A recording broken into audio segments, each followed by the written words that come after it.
لا حول ولا قوة إلا بالله العلي العظيم بسم الله الرحمن الرحيم الحمد لله الذي هدانا لهذا وما كنا لنهتدي لولا أن هدانا الله لقد جاءت رسل ربنا بالحق الصلاة والسلام والتحية والإكرام على النبي الأمي المكي المدني القرشي الهاشمي لبته التهامي ومولانا مولى الثقلين جد الحسن والحسين أبي القاسم محمد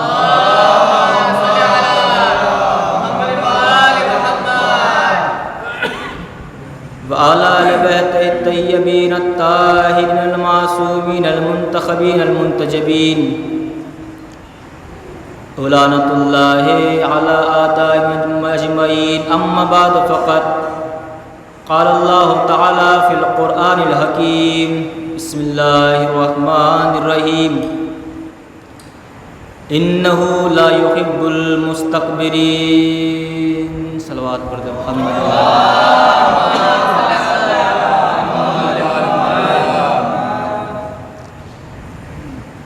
عزیزو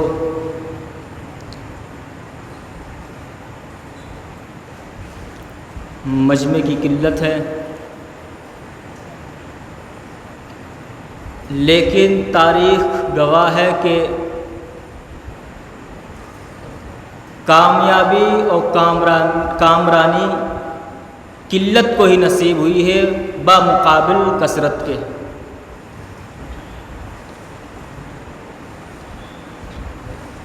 عزیزو،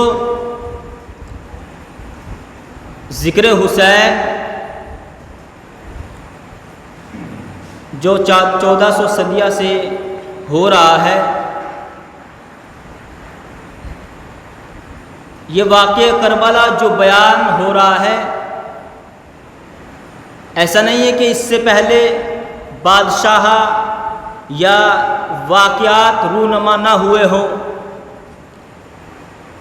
بہت سے بادشاہ دنیا سے گزر گئے کہ جنہوں نے بڑے بڑے کارنامے انجام تو دیے ہیں، لیکن وقت کی رفتار نے ان کے ذکر کو مٹی میں ملا دیا، اس لیے کہ ان کا کوئی وارث پرسان حال ذکر کرنے والا موجود نہیں تھا۔ جو یہ ذکر حسین جگہ جگہ پر ہو رہا ہے، یہ مجلسیں برپا ہو رہی ہے، اس کا مطلب یہ ہے کہ کوئی وارث زندہ ہے جس کی وجہ سے یہ ذکر باقی ہے، اور وہ وارث و حسین پردے غیب میں ہیں۔ صلوات پردے محمد و آل محمد پر۔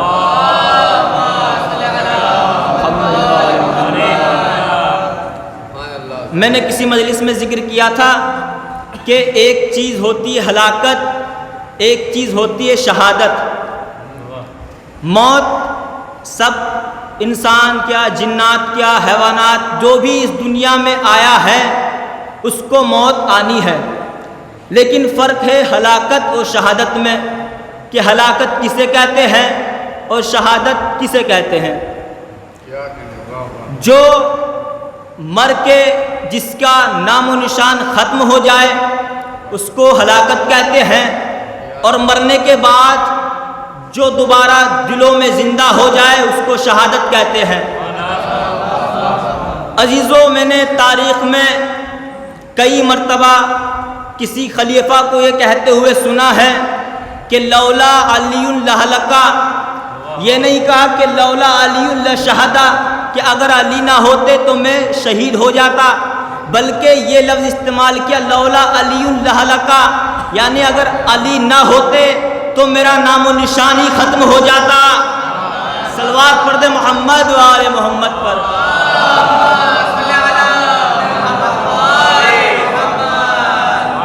عزیزو، یہ فرش عزا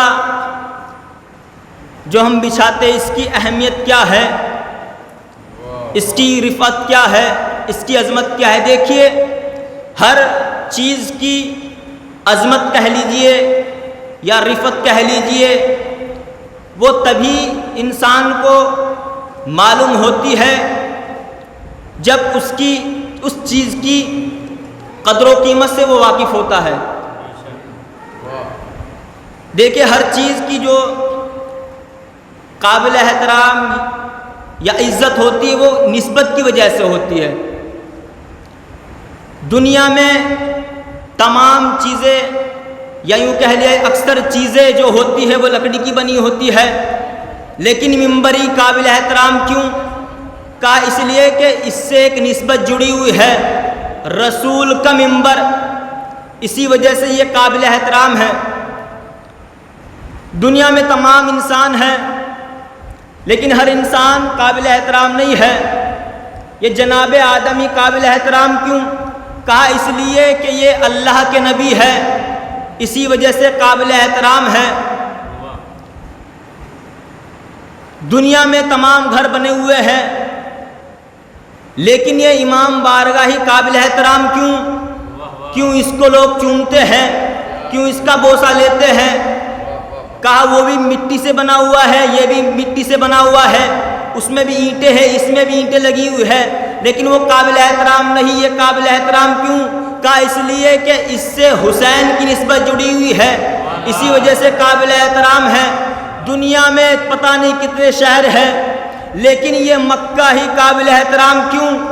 کہا اس لیے کہ مکے میں اللہ کا گھر ہے، کعبہ، اس لیے قابل احترام ہے۔ کہا مدینہ قابل احترام کیوں؟ اس لیے کہ وہاں پر رسول خدا کا مزار ہے، اسی وجہ سے قابل احترام ہے۔ کہا نجف قابل احترام کیوں؟ کہا اس لیے کہ وہاں پر علی کا روضہ ہے، اس لیے قابل احترام ہے۔ کہا کربلا قابل احترام کیوں؟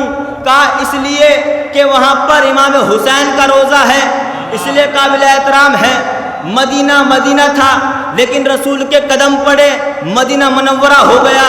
نجف تھا، جیسے علی کے قدم پڑے نجف اشرف ہو گیا۔ کربلا تھی، جیسے ہی امام حسین کے قدم پڑے کربلا معلیٰ ہو گئی۔ تو عزیزو یہ حضرات جب الگ الگ جگہ پر ان کے قدم پڑتے ہیں تو وہ جگہ قابل احترام ہو جاتی ہے۔ تو جس فرش اعضا پر رسول کے قدم بھی آتے ہو، علی کے قدم بھی آتے ہو، حسین کے قدم بھی آتے ہو، فاطمہ زہرا کے قدم بھی آتے ہو، وہ جگہ کتنی قابل احترام ہوگی۔ صلوات پڑھ دے محمد و آل محمد۔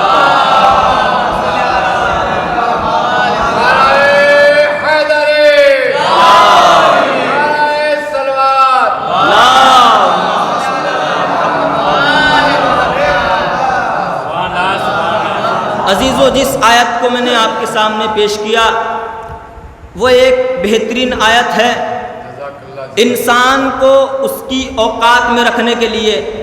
پروردگار کہہ رہا ہے کہ انہو لا یحب المستکبرین، کہ پروردگار عالم گھمنڈ کرنے والے انسان کو، اکڑنے والے انسان کو، تکبر کرنے والے انسان کو پسند نہیں کرتا۔ اب چاہے یہ گھمنڈ دولت کی وجہ سے ہو، شہرت کی وجہ سے ہو، عزت کی وجہ سے ہو، حتیٰ کہ اگر انسان کے اندر علم کی وجہ سے بھی گھمنڈ پیدا ہو جائے تو پروردگار عالم اس علم کو بھی پسند نہیں کرتا ہے۔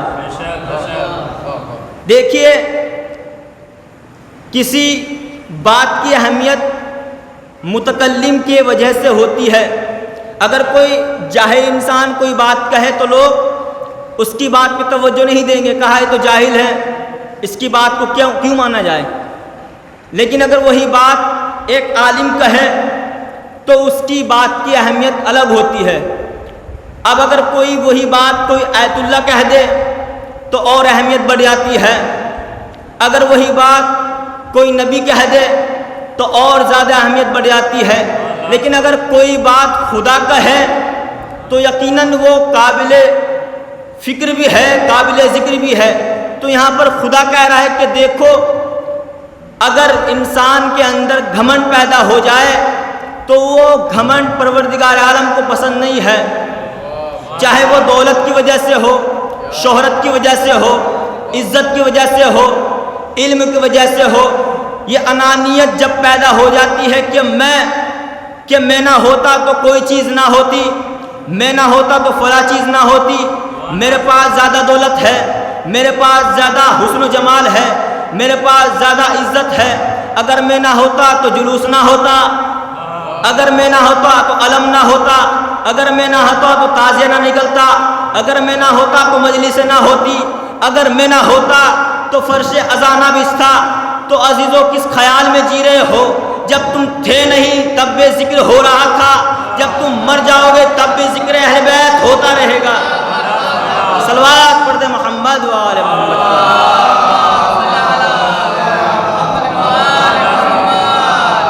پروردگار عالم کو گھمنڈ پسند نہیں ہے، حتیٰ کہ اگر انبیاء کے اندر بھی خیال پیدا ہوا، صرف خیال، یہ نہیں کہ نعوذ باللہ ان کے اندر غرور آ گیا، نہیں، اگر خیال بھی پیدا ہوا تو فوراً پروردگار عالم نے اس خیال کو ختم کر دیا۔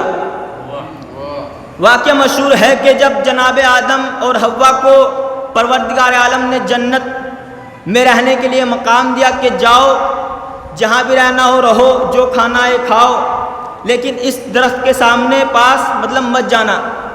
تو جناب آدم حوا رہنے لگے۔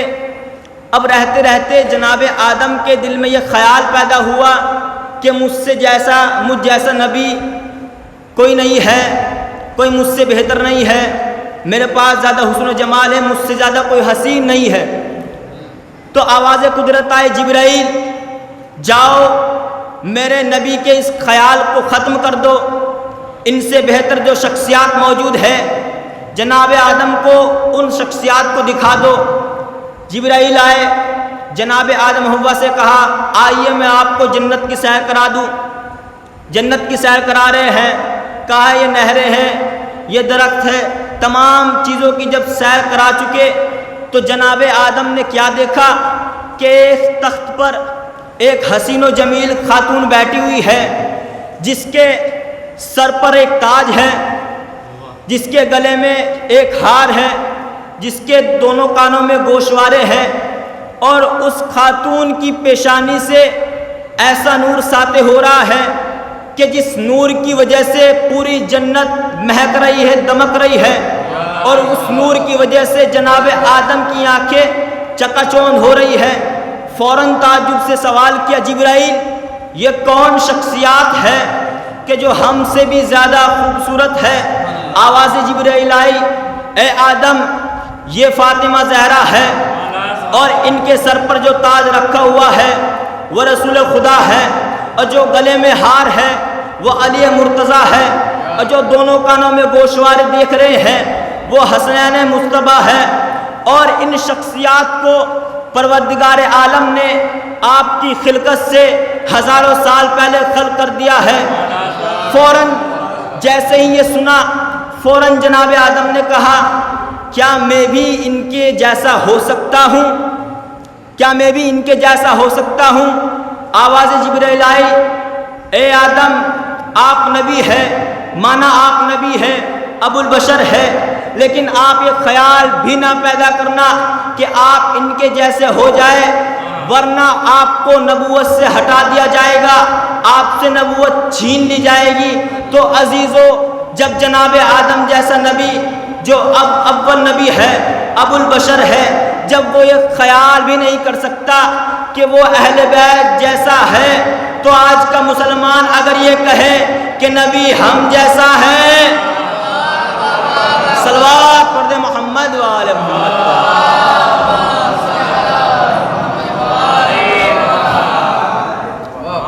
تو پروردگار عالم کسی بھی اعتبار سے تکبر کو، غرور کو پسند نہیں کرتا۔ جب اس نے انبیاء کے خیال انانیت کو پسند نہیں کیا تو عام آدمی کے گھمنڈ کو کیسے پسند کر سکتا ہے؟ چاہے وہ علم کی وجہ سے ہی کیوں نہ پیدا ہوا ہو، کہ جناب موسیٰ ان کے پاس بہت زیادہ علم تھا، اور انہوں نے دعا بھی کی تھی کہ پروردگار عالم میری زبان کی گرہوں کو کھول دے تاکہ میں زیادہ علم حاصل کر سکوں۔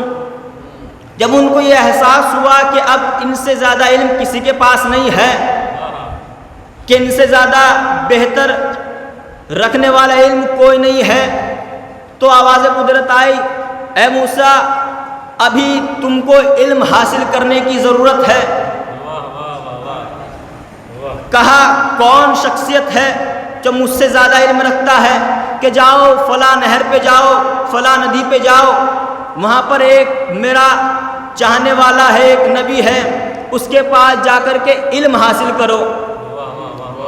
جناب موسیٰ آئے، کیا دیکھا؟ ندی کے کنارے ایک شخص لیٹا ہوا ہے، پر اطمینان، پر سکون۔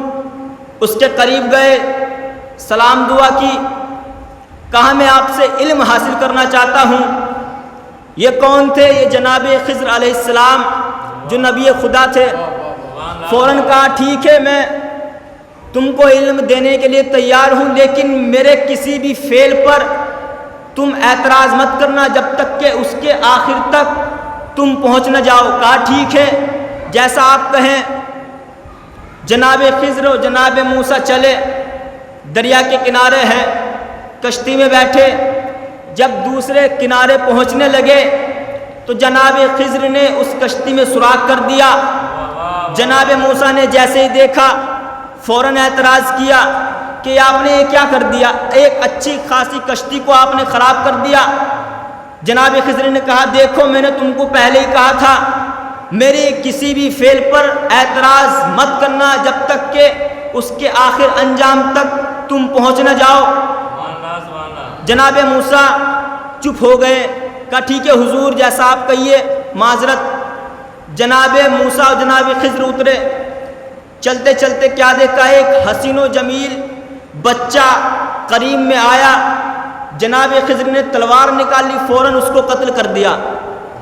جیسے ہی جناب موسیٰ نے یہ دیکھا تعجب میں پڑے، پھر اعتراض کیا کہ آپ نے ایک اچھے خاصے بچے کی جان لی، یہ تو ایک گناہ ہے، یہ تو قتل کیا ہے نا آپ نے، یہ تو گناہ ہے۔ فوراً جناب خضر نے کہا کہ دیکھو میں نے تم سے پہلے ہی کہا تھا میرے کسی بھی فعل پر تم اعتراض مت کرنا جب تم کو اس کا انجام نہیں معلوم۔ پھر معافی مانگی، ٹھیک ہے آخری بار معاف کر دیجیے، اب میں آئندہ اس بات کا خیال رکھوں گا۔ پھر جناب موسیٰ جناب خضر چلے، چلتے چلتے کیا دیکھا، ایک دیوار گر رہی ہے۔ جناب خضر نے اس کو روکا، اور روکنے کے بعد جناب موسیٰ سے کہا آؤ تم بھی ساتھ دو، اس دیوار کو دوبارہ کھڑا کرے۔ دیوار کھڑی تو ہو گئی، لیکن جناب موسیٰ کے دل میں تمام جو واقعات تھے وہ خیال میں ہے کہ آخر وجہ کیا تھی۔ پہلے کشتی میں سوراخ کر دیا، پھر ایک بہترین خوبصورت بچے کو قتل کر دیا، اب یہ دیوار کا کیا معاملہ ہے۔ ابھی سوچ رہے تھے، پھر اعتراض کیا کہ آخر وجہ کیا ہے، میں ماجرا نہیں سمجھا۔ پھر جناب خضر نے ایک جملہ کہا فرق بینی و بینک، کہ جاؤ اب تم مجھ سے الگ ہو جاؤ، میرا راستہ الگ ہے، تمہارا راستہ الگ ہے۔ جناب موسیٰ گردن جھکا کے چلنے لگے، لیکن فوراً پلٹے، کہا ٹھیک ہے میں جا تو رہا ہوں، لیکن جو واقعات پیش آئے ہیں آخر ان کی وجہ کیا تھی، ان کا ماجرا کیا تھا۔ جناب خضر نے کہا کہ دیکھو جو کشتی تھی وہ ایک غریب کی کشتی تھی، میں نے سوراخ اس لیے کیا کہ وہاں کا ظالم بادشاہ کشتی کو چھین لیتا تھا، لیکن جب اس نے اس میں نقص دیکھا، کمی دیکھی، تو اس کشتی کو اس نے چھینا نہیں ہے، غصب نہیں کیا۔ کہا دوسرا جو بچے کو قتل کیا، کہا یہ بچہ کافر تھا اور اس کے والدین مومن تھے، میں نے اس وجہ سے اس کو قتل کیا کہ کہیں ایسا نہ ہو کہ اس بچے کی وجہ سے وہ دونوں مومن والدین کافر ہو جائے، اس لیے میں نے اس کو قتل کیا۔ کہا جو دیوار گر رہی تھی اس کا ماجرا کیا ہے؟ کا ماجرا یہ ہے کہ اس دیوار کے نیچے یتیم بچوں کا خزانہ چھپا ہوا ہے، اور اگر یہ دیوار گر جاتی تو وہ خزانہ ظاہر ہو جاتا اور لوگ اس کو غصب کر لیتے، میں نے اس دیوار کو دوبارہ بنوا کر کے یہ ثابت کر دیا کہ جب یہ بچے بڑے ہوں گے تو اپنا خزانہ لے لیں گے۔ عزیزو، جناب موسیٰ کے ذہن میں یہ تھا کہ ان سے زیادہ کوئی عالم نہیں ہے، لیکن جناب خضر کے ساتھ چلتے چلتے ماجرا تو دیکھ رہے تھے، لیکن ان کو یہ علم نہیں تھا وجہ کیا ہے۔ اس سے یہ ثابت ہوا کہ جناب موسیٰ سے زیادہ علم جناب خضر کے پاس تھا۔ صلوات برد محمد و آل محمد۔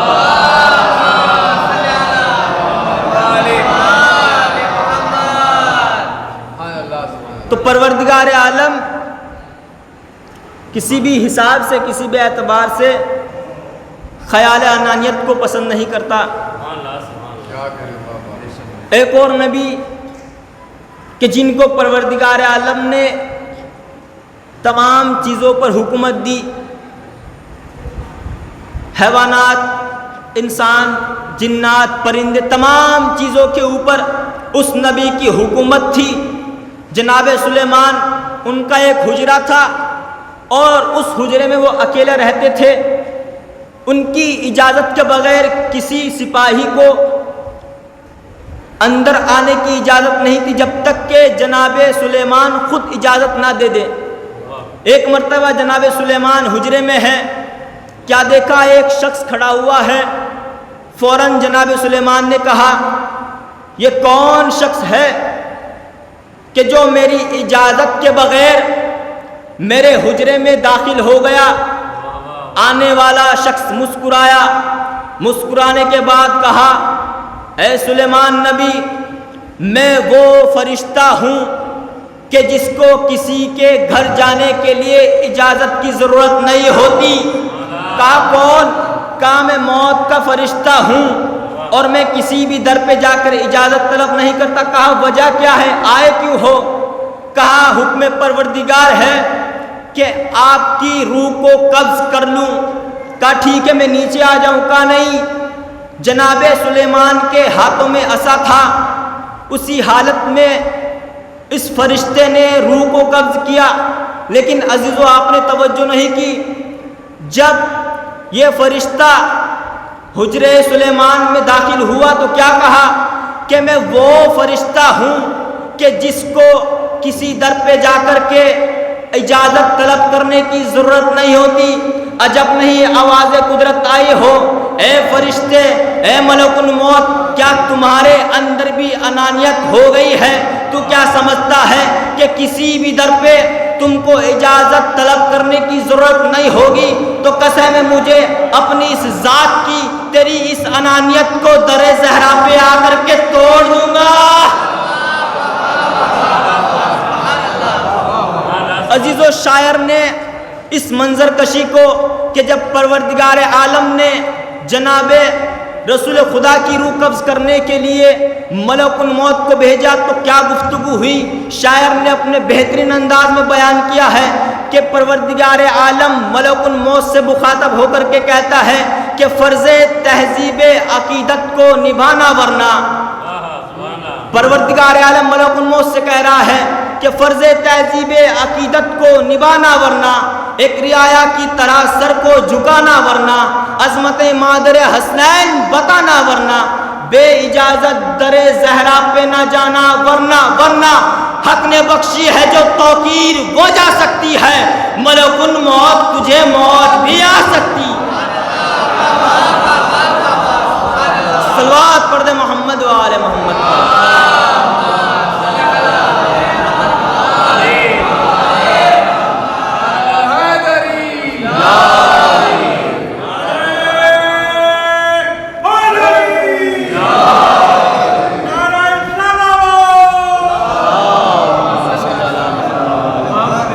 لیکن عزیزو، جہاں ہم نے دیکھا کہ پروردگار عالم نے کسی بھی نبی کو خیال انانیت بھی پیدا ہونے پر اس کی انانیت کو توڑ دیا، لیکن ہم نے دیکھا ایک شخص ہے جو منبر کوفہ سے اعلان کہہ رہا تھا، سلونی سلونی قبل ان تفقدونی، کہ جو کچھ بھی پوچھنا ہو پوچھ لو، میں زمین سے زیادہ آسمان کے راستوں کو جانتا ہوں۔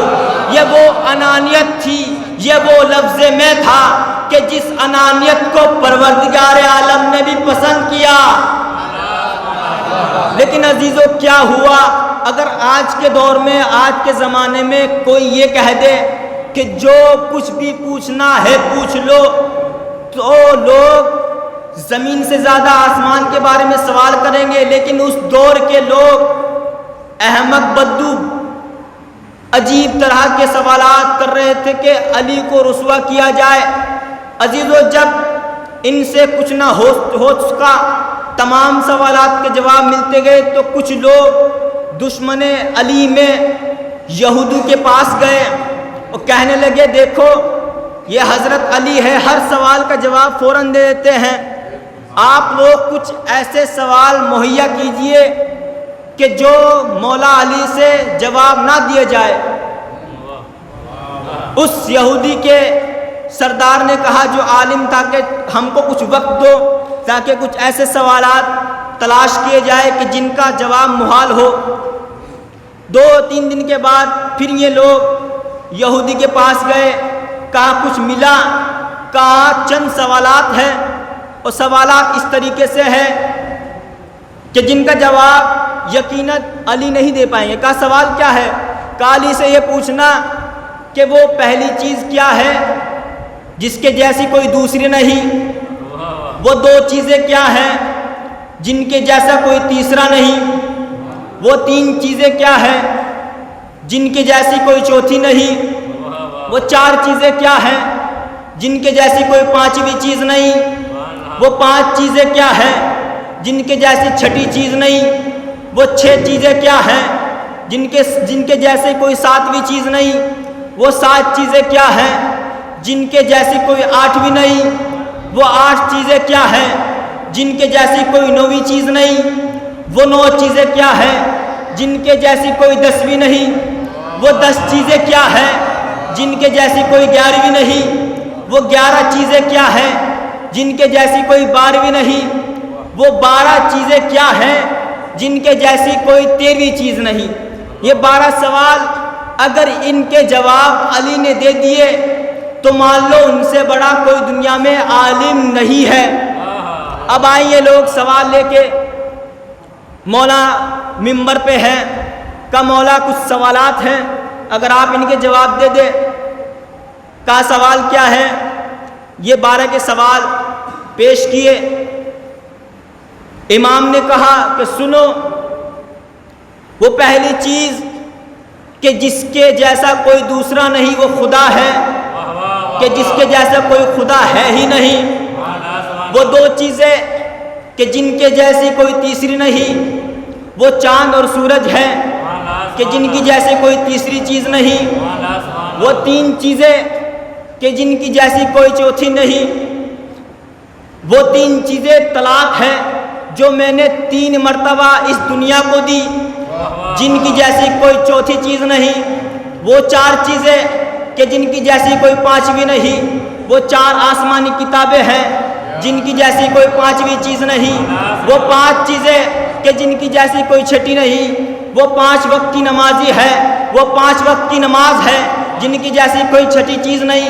وہ 6 چیزیں کیا ہے جن کی جیسی کوئی 7ویں نہیں۔ وہ 6 چیزیں وہ رات اور دن ہے جس میں پروردگار عالم نے زمین اور آسمان کو خلق کیے، جن کے جیسے کوئی 7ویں چیز نہیں۔ وہ 7 چیزیں کہ جن کے جیسی کوئی 8ویں نہیں۔ وہ 7 طبقات ہیں زمین اور آسمان کے جن کے جیسا کوئی 8واں نہیں۔ وہ 8 چیزیں کہ جن کے جیسا کوئی 9 نہیں ہے۔ وہ 8 چیزیں وہ 8 فرشتے ہیں کہ جنہوں نے آسمان کو اپنے ہاتھوں پر سنبھالے ہوا ہے، جن کے جیسا کوئی 9 نہیں ہے۔ کا وہ 9 چیزیں جن کے جیسا کوئی 10واں نہیں۔ وہ 9 وہ راتیں ہیں جو جناب موسیٰ نے کوہ طور پہ گزاری، جن کے جیسا کوئی 10واں نہیں ہے۔ وہ 10 چیزیں جن کے جیسا کوئی 11واں نہیں۔ وہ 10 وہ صحیفے ہیں کہ جو پروردگار عالم نے جناب موسیٰ کو عطا کیے، جن کے جیسا کوئی 11واں نہیں ہے۔ کہا وہ 11 چیزیں کیا ہیں جن کے جیسا کوئی 12واں نہیں ہے۔ امام نے فرمایا وہ 11 حضرت یوسف کے بھائی ہیں جن کے جیسا کوئی 12واں نہیں ہے۔ کہا وہ 12 چیزیں کیا ہیں جن کے جیسا کوئی تیرواں نہیں. توجہ, وہ 12 چیزیں کیا ہیں جن کے جیسا کوئی تیرواں نہیں ہے. امام نے کہا سن, وہ 12 ایسی چیزیں ہیں جو قیامت تک ان کے جیسا کوئی تیرواں ہو نہیں سکتا. وہ 12 ہم امام ہیں. صلوات پڑھ دے محمد و آل محمد.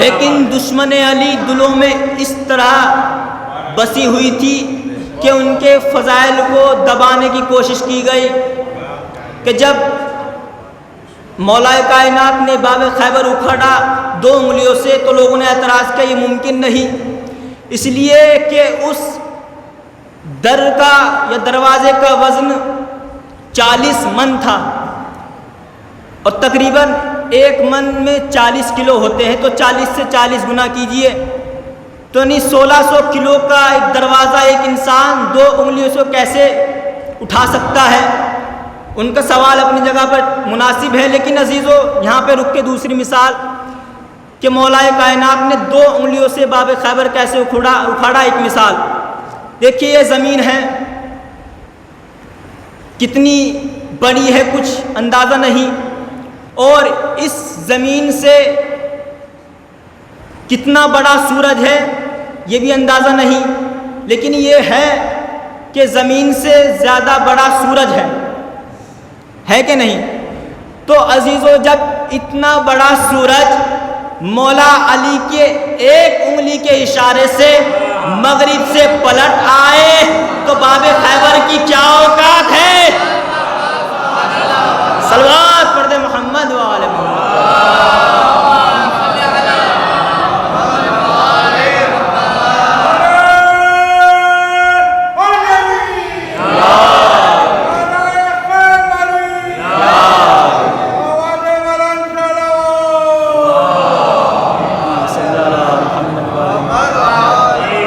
لوگ راستہ تلاش کر رہے تھے کہ مولا علی کو کیسے بدنام کیا جائے, میٹنگ اور منصوبے بن رہے تھے لوگوں میں کہ کوئی تو عیب نظر آئے مولا کے اندر کہ جس کو لوگوں کے درمیان پیش کیا جائے اور علی کے فضائل کم ہو.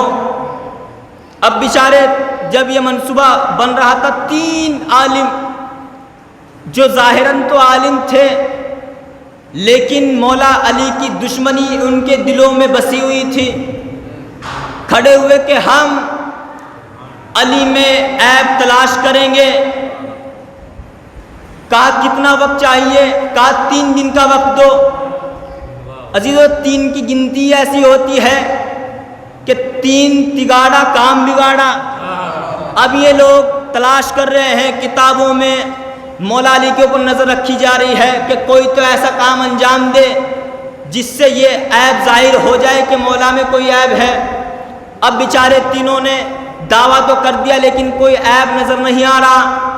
ایک عالم دوسرے عالم کے پاس آیا, کہا بھائی کچھ ملا, کہا نہیں ملا. پھر دونوں تیسرے کے پاس گئے, کہا کچھ ملا, کہا ملا تو ہے, کہا پھر بتاؤ, کہا نہیں ایسا نہیں بتاؤں گا, مجمع اکٹھا کیا جائے, لوگوں کو بلایا جائے, منبر تیار کیا جائے تب بتاؤں گا. اعلان ہوا کہ فلاں دن علی کا عیب بتایا جائے گا. لوگ جمع ہوئے کہ آج پہلی مرتبہ مولا کا عیب سننے کو ملے گا. دشمن تو یہ سوچ رہے تھے چلو کچھ تو ملا.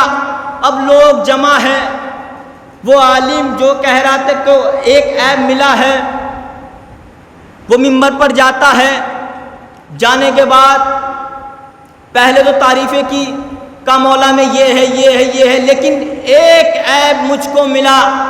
بڑی زحمتوں کے بعد, بڑی مشقتوں کے بعد بڑی غور و فکر کے بعد کہا وہ عیب کیا ہے؟ کہ سنو، علی میں سب سے بڑا عیب یہ ہے، علی میں سب سے بڑا عیب یہ ہے کہ علی میں کوئی عیب ہی نہیں۔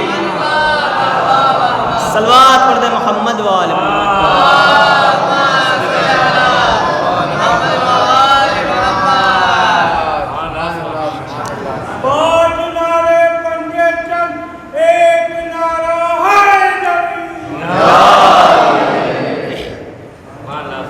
لیکن عزیزو، علی کی یہ بہادری اور فضائل لوگوں سے برداشت نہ ہو سکے تو انہوں نے ظلم کرنا شروع کر دیا۔ عزیزو، ایک اور علی کہ جس نے کربلا سے کوفہ اور کوفہ سے شام تک بڑی اذیتیں برداشت کی ہے۔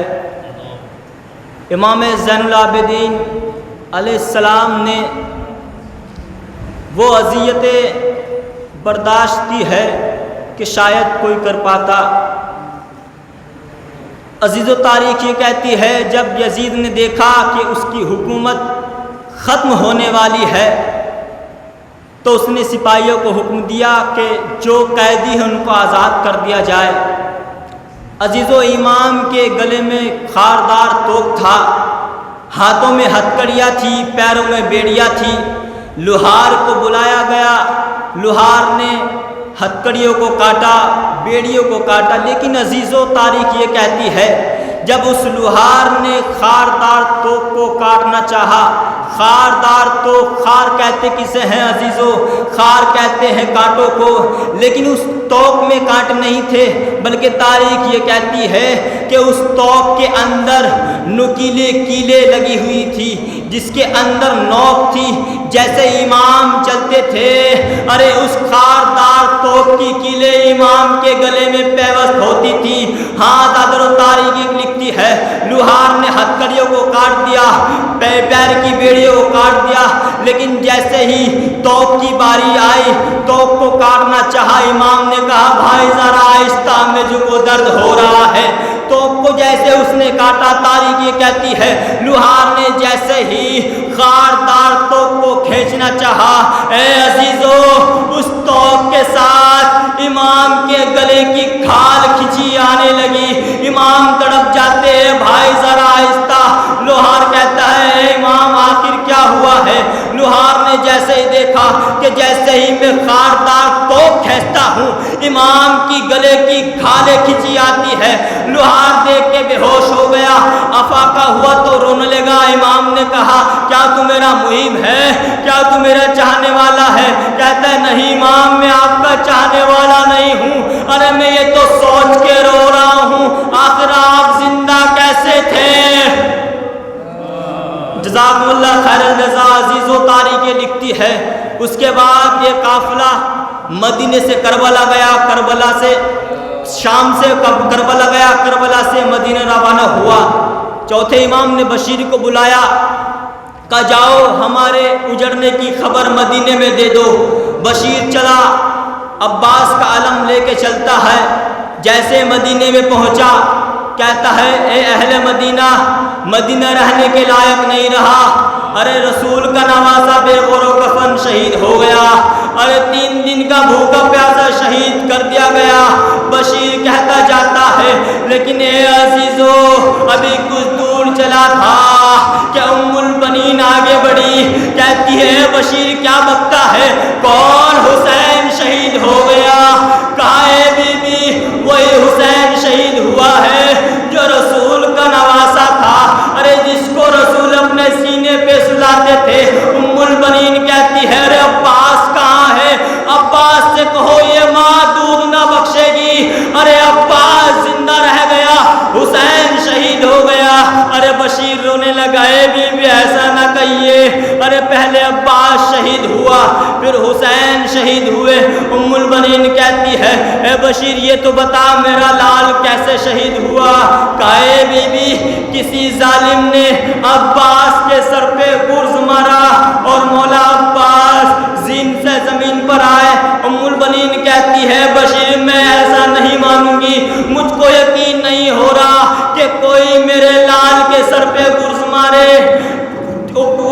کہتا ہے اے بی بی آخر آپ کو یقین کیوں نہیں ہو رہا ہے؟ کہا سنو بشیر، ارے میرا عباس اتنا بہادر تھا، ارے 2 انگلیوں کے ذریعے سے گرز کو روک لیا کرتا تھا۔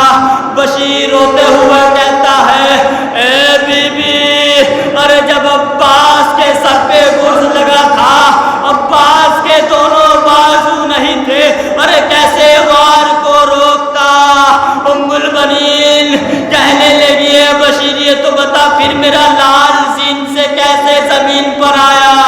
روتے ہوئے بشیر نے کہا اے بی بی، جب ہاتھ قلم ہو گئے تو مولا عباس منہ کے بل زین سے زمین پر آئے۔ انا للہ و انا الیہ راجعون۔ سعلم الذین ظلموا ای منقلب ینقلبون۔ ماتم حسین۔